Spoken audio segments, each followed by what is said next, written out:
ತರ ಅನ್ನಪೂರ್ಣಮ್ಮವರಲ್ಲಿ ಕಾಣಿಸ್ತಾ ಇಲ್ಲ. ರೂಮಲ್ಲೇ ಇದ್ದಾರಂತೆ. ಜನರ ಮುಂದೆ ಅವ್ರ ದುಃಖನ ಕಂಟ್ರೋಲ್ ಮಾಡ್ಕೊಳ್ಳೋದು ಕಷ್ಟ ಆಗತ್ತೆ.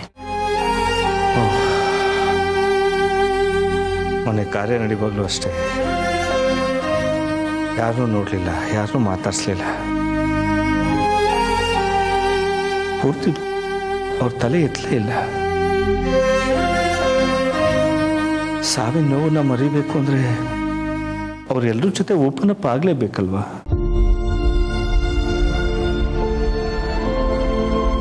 ಕಮಲಿ ಬಂದ್ಲು. ಕಮಲಿ, ನಿಂಗೆ ಅಜ್ಜಿಯಲ್ಲಿ?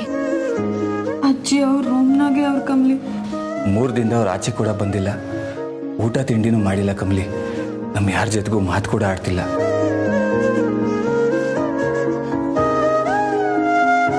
ಈ ಸಂದರ್ಭದಾಗೆ ಯಾರೇ ಇದ್ರು ಹಿಂಗೆ ನಡ್ಕೋತಾರೆ ಶಂಭು. ನಾನೇ ತಪ್ಪು ಮಾಡ್ಬಿಟ್ಟೆ. ಮೊನ್ನೆ ಮನೆಗೆ ಹೋಗ್ಬಾರ್ದಿತ್ತು ನಾನು.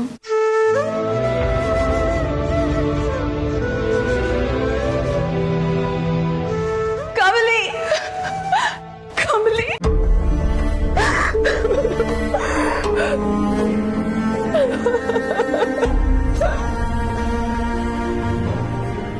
ನನ್ನ ತಾತನ ತುಂಬಾ ಮಿಸ್ ಮಾಡ್ಕೊತಿದ್ದೀನಿ ಕಮಲಿ.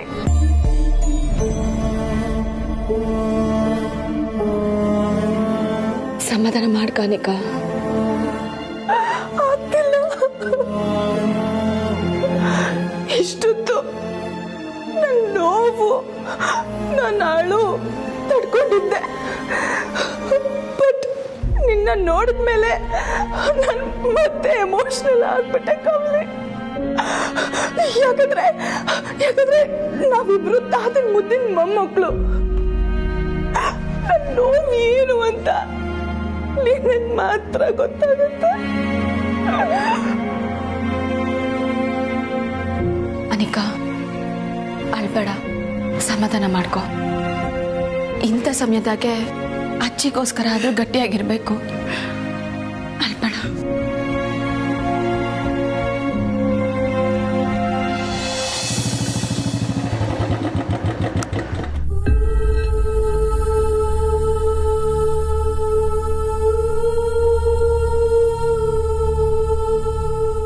ಚಿನ್ನ ಬಾ, ಯಾಕೆ ನಿಂತ್ಕೊಂಬಿಟ್ಟೆ? ಹೇಗೆ ಒಳಗೆ ಬರೋದು ಅಂತಾನೆ ಗೊತ್ತಾಗ್ತಿಲ್ಲ ಕಣೋ. ಒಳಗಡೆ ತುಂಬಾ ಜನ ಇರ್ತಾರೆ, ಎಲ್ಲರೂ ತಾತನ ಬಗ್ಗೆನೇ ಮಾತಾಡ್ತಿರ್ತಾರೆ. ಎಷ್ಟು ನೋವಲ್ಲಿರ್ತಾರೆ ಎಲ್ಲರೂ. ಇಂಥ ಸಿಚುವೇಶನ್ನ ಹ್ಯಾಂಡಲ್ ಮಾಡೋಕ್ಕೆ ನಂಗೆ ಗೊತ್ತಾಗಲ್ಲ ಅಮರ್. ಇಲ್ಲಿ ಬರೋರು ಎಲ್ರು ತಾತನ ಬಗ್ಗೆ ಒಂದೆರಡು ಮಾತಾಡ್ತಾರೆ, ಹೊರಟೋಗ್ತಾರೆ. ಆದರೆ ನೀವು ಈ ಮನೆಯವರು ಅನ್ಸ್ಕೊಂಡಿರೋರು, ಆಚೆಗೆ ನೀವೇ ಸಮಾಧಾನ ಮಾಡ್ಬೇಕಲ್ವಾ? ಹೌದು, ಬಾ ಅಮರ್, ಒಳಗಡೆ ಹೋಗೋಣ. ನೀನು ಹೋಗಿರು ಚಿನ್ನ. ಯಾಕೆ ನೀನ್ ಬರಲ್ವಾ? ಅದು ಚಿನ್ನ, ಒಳಗೆ ನಿಮ್ಮಮ್ಮ ಇರ್ತಾರಲ್ಲ, ಸುಮ್ಮನೆ ನನ್ನ ನೋಡಿ ಕೋಪ ಮಾಡ್ಕೊಳ್ಳೋದು ಇದೆಲ್ಲ ಯಾಕೆ ಅಂತ. ಮೊದಲೇ ದುಃಖದಲ್ಲಿರೋ ಅವ್ರಿಗೆ ನನ್ನಿಂದ ಇನ್ನಷ್ಟು ಬೇಜಾರಾಗಬಾರ್ದಲ್ಲ. ಯಾಕೆ ಮಾತು ಹೇಳ್ತಿದ್ದೀನಿ ಅಂದರೆ, ಮೊನ್ನೆ ಸಂಸ್ಕಾರಕ್ಕೆ ನಾನು ಬಂದಿದ್ದು ಅವ್ರಿಗೆ ಇಷ್ಟ ಆಗಿರಲಿಲ್ಲ. ಹಾಗಂತ ಬರ್ದೇ ಇರ್ತೀಯ ಅಮರ್. ಅಜ್ಜಿಗೆ ನೀನಂದ್ರೆ ಎಷ್ಟು ಪ್ರೀತಿ, ಅವ್ರಿಗೋಸ್ಕರನಾದ್ರೂ ಬಾರೋ. ಬರ್ದೇ ಇರ್ತೀನ ಚಿನ್ನ. ಇಂಥ ಟೈಮಲ್ಲಿ ಶತ್ರುಗಳಾದ್ರೂ ಬಂದು ಹೋಗ್ತಾರೆ. ಅಂಥದ್ರಲ್ಲಿ ನಮ್ಮ ಪ್ರೀತಿ ತಾತ ಅವರು, ಅವ್ರಿಗೆ ಶ್ರದ್ಧಾಂಜಲಿ ಕೋರಕ್ಕೆ ಬರ್ದೇ ಇರ್ತೀನ ಹೇಳು? ನಾನು ಬಂದೇ ಬರ್ತೀನಿ, ಆದರೆ ನೀನು ಒಳಗೆ ಹೋಗಿರು. ಸರಿ ಅಮರ್.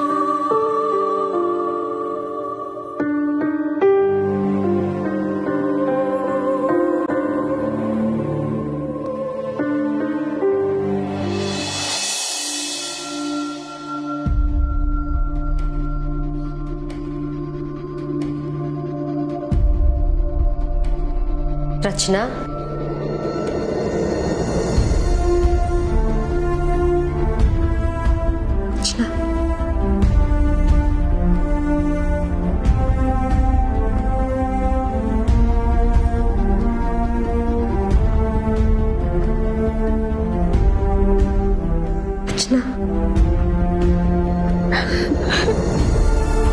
ರಚನಾ, ಅಜ್ಜಿ ಮುಂದೆ ನಾವು ಯಾರು ಅಳಬಾರ್ದು ಅಂತ ಮಾತಾಡ್ಕೊಂಡಿದ್ದೀವಿ. ದಯವಿಟ್ಟು ನೀನು ಅಳಬೇಡ. ಸರಿ ಅಣ್ಣ.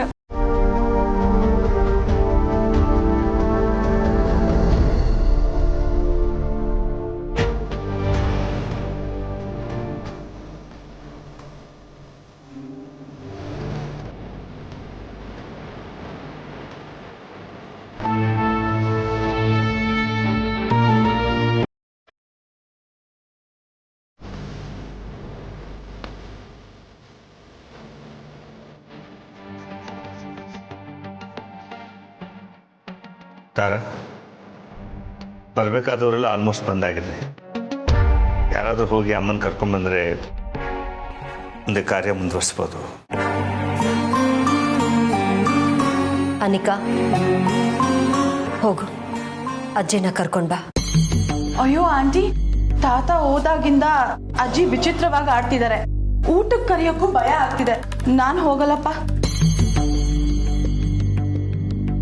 ಅನಿಕಾ, ನೀನೇ ಹೀಗಂದ್ರೆ ಹೇಗೆ?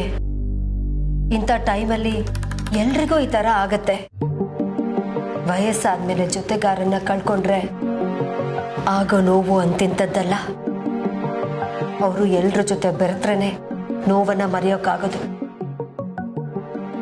ಹೋಗು, ಕರ್ಕೊಂಡು.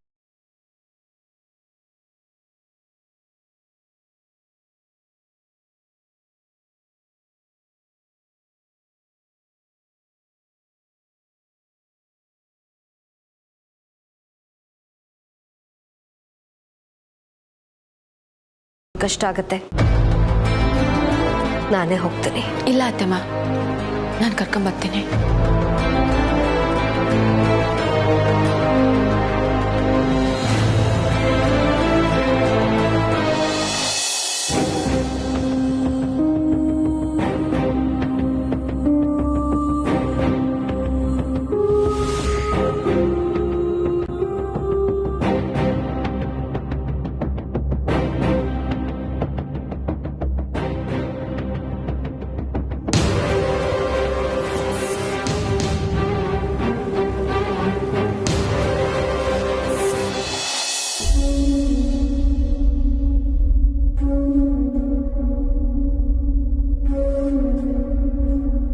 ಅಜ್ಜಿ, ಸಮಾಧಾನ ಮಾಡ್ಕೊಳ್ಳಿ ಅಜ್ಜಿ. ಹೇಗೆ ಸಮಾಧಾನ ಮಾಡ್ಕೊಳ್ಳಿ? ಅವ್ರಿಲ್ದೆ ನಂಗೆ ಒಂದಿನ ಬರುತ್ತೆ, ಅವ್ರಿಲ್ದೆ ಬದುಕಬೇಕಾಗತ್ತೆ ಅಂತ ಕಲ್ಪನೆನೂ ಮಾಡ್ಕೊಂಡಿರ್ಲಿಲ್ಲ. ಅವ್ರು ಹುಷಾರಿಲ್ದೆ ಇರೋವಾಗ, ಅವ್ರ ಜೊತೆ ಮಾತಾಡಕ್ಕಾಗದೆ ಇರೋವಾಗ್ಲು ನನ್ನ ಜೀವನ ನನಗೆ ಖಾಲಿ. ನನ್ಗೆ ಯಾರು ಇಲ್ಲ, ನಾನು ಯಾರನ್ನೂ ಕಳ್ಕೊಂಡಿದ್ದೀನಿ ಅಂತ ಯಾವತ್ತೂ ಅನ್ಸಿರ್ಲಿಲ್ಲ. ಅವ್ರು ಮೌನವಾಗಿದ್ದೆ ನನ್ನ ಜೊತೆ ಮಾತಾಡ್ತಾ ಇದ್ರು. ಆದ್ರೀಗ ನನಗೆ ಯಾರಿದ್ದಾರೆ?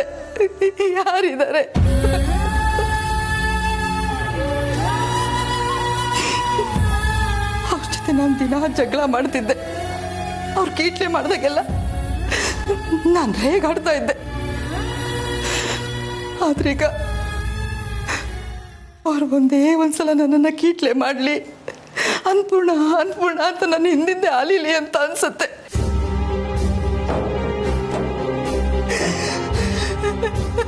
ಆದ್ರೆ ಅವರಿಲ್ಲ ಅನ್ನೋದು ನೆನೆಸ್ಕೊಂಡ್ರೆ. ಅಜ್ಜಿ, ನೀವೇ ಹೆಂಗೆ ಅಳ್ತಾ ಕುಂತ್ರೆ ನಮ್ಗೆಲ್ಲ ಯಾರು ಸಮಾಧಾನ ಮಾಡ್ತಾರೆ ಹೇಳಿ? ಕೆಳಗಡೆ ಎಲ್ಲ ಸಂಬಂಧಿಕರು ಬಂದವ್ರೆ, ಅವ್ರನ್ನ ಕಾಯಿಸೋದು ಸರಿನಾ? ನೀವು ಗಟ್ಟಿಯಾಗಿರ್ಬೇಕು ಅಜ್ಜಿ. ಅಜ್ಜಿ ತಾತಯ್ಯ ಎಲ್ಲೂ ಹೋಗಿಲ್ಲ, ಅವರು ನಮ್ ಎಲ್ಲರೂ ಒಳಗಡೆ ಅವ್ರೆ. ಇದೇ ಮನೆಯಾಗ ಓಡಾಡ್ತಾವ್ರೆ ಅಜ್ಜಿ. ನೀವೀ ಥರ ಅಳ್ತಾ ಕುಂತ್ರೆ ತಾತಯ್ಯ ಅದನ್ನ ನೋಡ್ಕೊಂಡು ಖುಷಿಯಾಗಿರ್ತಾರ ಹೇಳಿ? ಇಲ್ಲ ಅಜ್ಜಿ, ನೀವು ಅಳ್ಬಾರ್ದು, ಅಳ್ಬೇಡಿ. ಬನ್ನಿ ಅಜ್ಜಿ, ಎಲ್ಲರೂ ಕಾಯ್ತಿರ್ತಾರೆ. ಬನ್ನಿ ಹೋಗಮ್ಮ.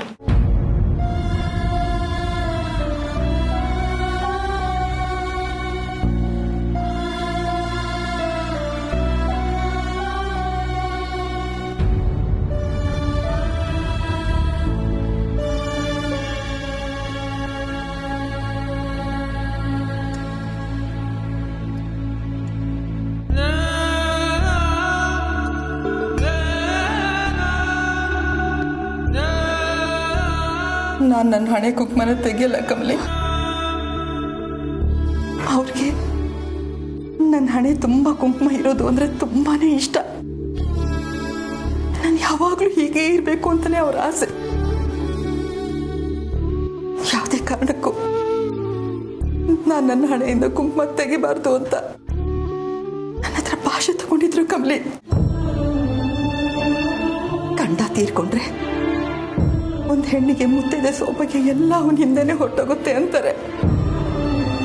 ಆದ್ರೆ ನಮ್ಮ ಯಜಮಾನ್ರು ನನ್ನಿಂದ ಯಾವುದು ಕಿತ್ಕೊಂಡು ಹೋಗಿಲ್ಲ ಕಮಲಿ, ಯಾವುದು ಕಿತ್ಕೊಂಡು ಹೋಗಿಲ್ಲ. ಇಲ್ಲ ಅಜ್ಜಿ, ನೀವೇ ಕುಂಕುಮ ತೆಗಿತೀನಿ ಅಂದ್ರು ನಾನೇ ಬೇಡ ಅಂತಿದ್ದೆ. ನೀವು ಹಿಂಗೆ ಇರಬೇಕು ಅಜ್ಜಿ. ಬನ್ನಿ ಅಜ್ಜಿ.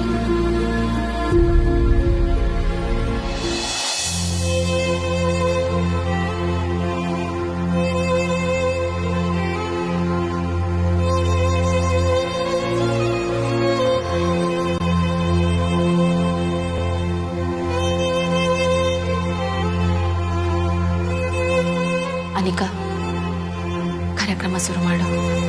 Yeah sure.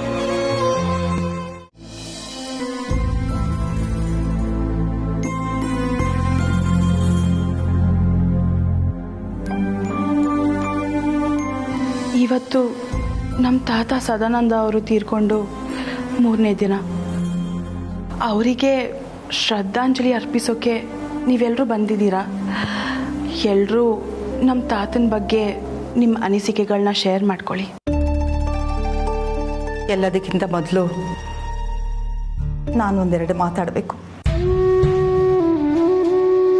ಮಾತಾಡಿ ಅಜ್ಜಿ.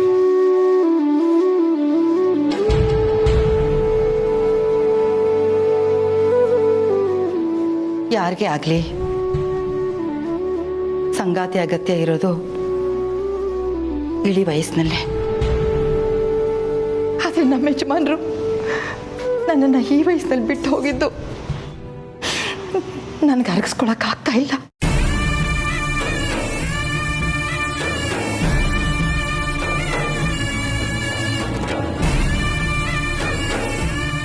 ಆದರೂ ನಾನು ನಿಮ್ಮೆಲ್ಲರ ಮುಂದೆ ಈ ಕ್ಷಣದಲ್ಲಿ ನನ್ನ ದುಃಖನ ಹಂಚ್ಕೊಳ್ಳೋಕೆ ಇಷ್ಟಪಡಲ್ಲ. ಒಬ್ಬ ವ್ಯಕ್ತಿ ಹೇಗಿರ್ಬೇಕು ಅನ್ನೋದಕ್ಕೆ ಉದಾಹರಣೆ ನಮ್ಮ ಯಜಮಾನರು ಅಂತ ಹೇಳೋದಕ್ಕೆ ಇಷ್ಟಪಡ್ತೀನಿ. ನಾನೊಂದು ಹೆಣ್ಣಾಗಿದ್ರು ಮೊದಲಿನಿಂದಲೂ ನನಗೆ ಅವರು ಪೂರ್ತಿ ಸ್ವಾತಂತ್ರ್ಯ ಕೊಟ್ಟರು. ನನಗೆ ಬೆನ್ನೆಲುಬಾಗಿದ್ರು, ಬೆಂಬಲವಾಗಿದ್ರು. ನಾನು ಕಾಲೇಜ್ನ ಕಟ್ಟಿ ಬೆಳೆಸೋದಕ್ಕೆ ನನಗೆ ನೆರವಾದ್ರು. ಎಂಥ ನೋವಲ್ಲೂ ಏನಾದರೂ ತಮಾಷೆ ಮಾಡಿ ಮನೆ ತುಂಬ ನಗು ತುಂಬ್ತಾ ಇದ್ರು. ಅವ್ರು ಉಳಿಸಿದ ಒಳ್ಳೆ ನೆನಪುಗಳ ಜೊತೆ, ಅವ್ರು ಕಲಿಸಿದ ನಗುವಿನ ಜೊತೆ ನನ್ನ ಮುಂದಿನ ಜೀವನನ ನಾನು ಕಳೆಯೋದಕ್ಕೆ ಇಷ್ಟಪಡ್ತೀನಿ.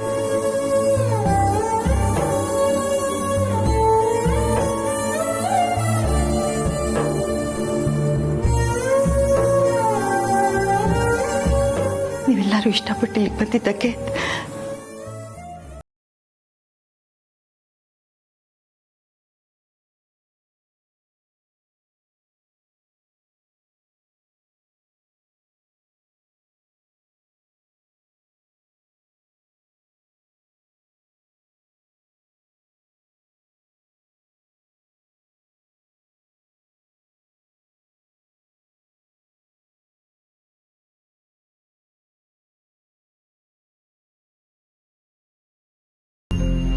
ನನಗೆ ತಂದೆ ಸಮಾನ. ಅವ್ರಿಗೆ ವಯಸ್ಸಾಗಿದ್ರು, ಇನ್ನೂ ತುಂಬ ಆರೋಗ್ಯವಾಗಿದ್ರು. ಇನ್ನು 100 ಕಾಲ ನಮ್ಮ ಜೊತೆ ಇರ್ಬೋದಿತ್ತು. ಆದರೆ ಹೀಗೆ ದಿಢೀರಂತ ಹೋಗಿತ್ತು ತುಂಬ ದುಃಖಕರವಾದ ವಿಷಯ. ನಾವೆಲ್ಲರೂ ಅವ್ರನ್ನ ಮಾದರಿಯಾಗಿ ಇಟ್ಕೊಂಡು ಅವ್ರಿಗೆ ಖುಷಿ ಆಗೋ ಹಾಗೆ ಬಾಳಿ ಬದುಕಿ ತೋರಿಸ್ಬೇಕು. ಅದೇ ನಮ್ಮೆಲ್ರಿಗೂ ಇನ್ನೂ ಮುಂದಿರೋ ದಾರಿ ಅಂತ ನನ್ಗನ್ಸುತ್ತೆ. ವಾಟ್ ಎವರ್, ಅಂಕಲ್ ಆತ್ಮಕ್ಕೆ ಶಾಂತಿ ಸಿಗಲಿ ಅಂತ ಕೇಳ್ಕೊತೀನಿ. ನನಗೆ ತಾತ ಅಂದ್ರೆ ತುಂಬಾ ಇಷ್ಟ. ಅವ್ರು ಯಾವತ್ತೂ ನನ್ನ ಬೈತಾನೆ ಇರಲಿಲ್ಲ. ಅಜ್ಜಿ ಅಂದ್ರೆ ಸ್ವಲ್ಪ ಭಯನೇ, ಬಟ್ ತಾತ ಅಂದ್ರೆ ತುಂಬಾ ಸಲಿಗೆ. ಅವರು ಇವತ್ತು ಇಲ್ಲದೆ ಇರೋದಕ್ಕೆ ಮನೆ ಎಲ್ಲ ತುಂಬಾ ಖಾಲಿ ಅನ್ನಿಸ್ತಿದೆ. ನನ್ನ ಹತ್ರ ಇನ್ನೂ ಏನ್ ಹೇಳ್ಬೇಕು ಅಂತ ಗೊತ್ತಾಗ್ತಾ ಇಲ್ಲ. ಐ ಮಿಸ್ ಯು ತಾತ, I miss you so much.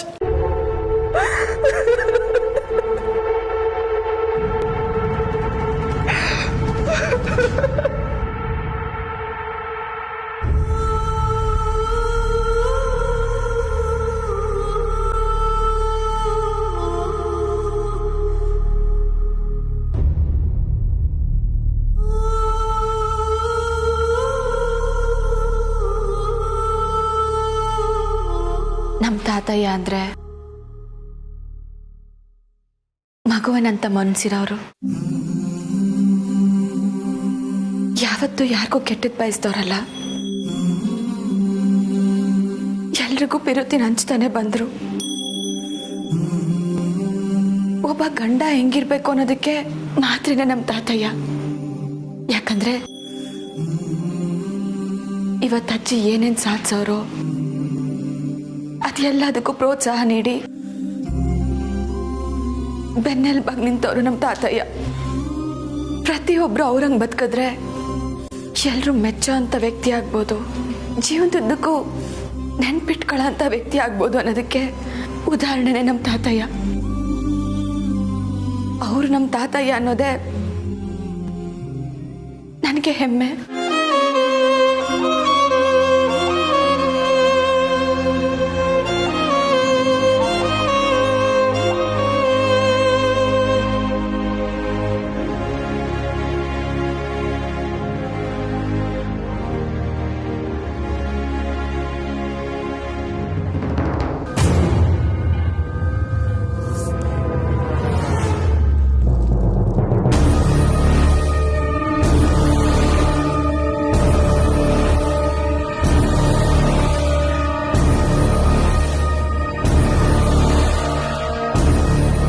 ತಾತ ಅಂದರೆ ನಂಗೆ ತುಂಬಾ ಇಷ್ಟ.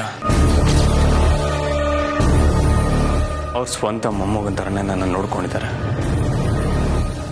ಕೊನೆ ಕ್ಷಣಗಳಲ್ಲಿ ನಾನು ಅವ್ರ ಜೊತೆ ಇರ್ತೀನಿ ಅಂತ ನಾನು ಎಕ್ಸ್ಪೆಕ್ಟು ಮಾಡಿರಲಿಲ್ಲ.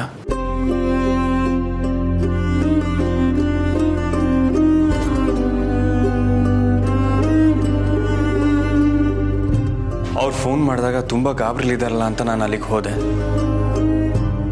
ಆದರೆ ನಾನು ಹೋಗೋ ಅಷ್ಟರಲ್ಲಿ ಅವ್ರ ಸಾವು ಬದುಕಿನ ಮಧ್ಯೆ ಹೋರಾಡ್ತಿದ್ರು. ನಾವು ಎಷ್ಟೇ ಪ್ರಯತ್ನ ಪಟ್ಟರೂ ಅವ್ರನ್ನ ಉಳಿಸ್ಕೊಳ್ಳೋದಕ್ಕಾಗಲಿಲ್ಲ. ಅವ್ರು ತೀರ್ಕೊಂಡ್ಬಿಟ್ರು. ನನ್ನ ಜೀವನದಲ್ಲಿ ಅವ್ರನ್ನ ಉಳಿಸ್ಕೊಳ್ಳೋಕ್ಕಾಗಲಿಲ್ಲ ಅನ್ನೋ ಗಿಲ್ಟು ಕೊನೆವರೆಗೂ ನನ್ನ ಕಾಡ್ತಿರುತ್ತೆ.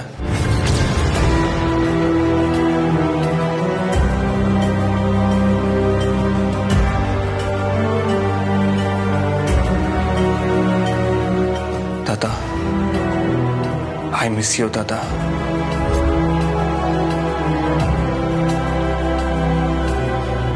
ಮಾಡೋದೆಲ್ಲ ಮಾಡಿ ಒಳ್ಳೆ ಒಂಥರ ನಾಟಕ ಆಡ್ತಾ ಇದೀಯಾ?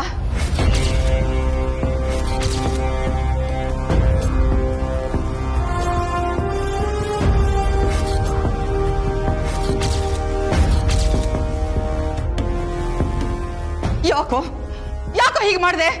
ಅವ್ರು ಏನೋ ಮಾಡಿದ್ರು ನಿನಗೆ? ಯಾಕೆ ಅವ್ರನ್ನ ಕೊಂದೆ?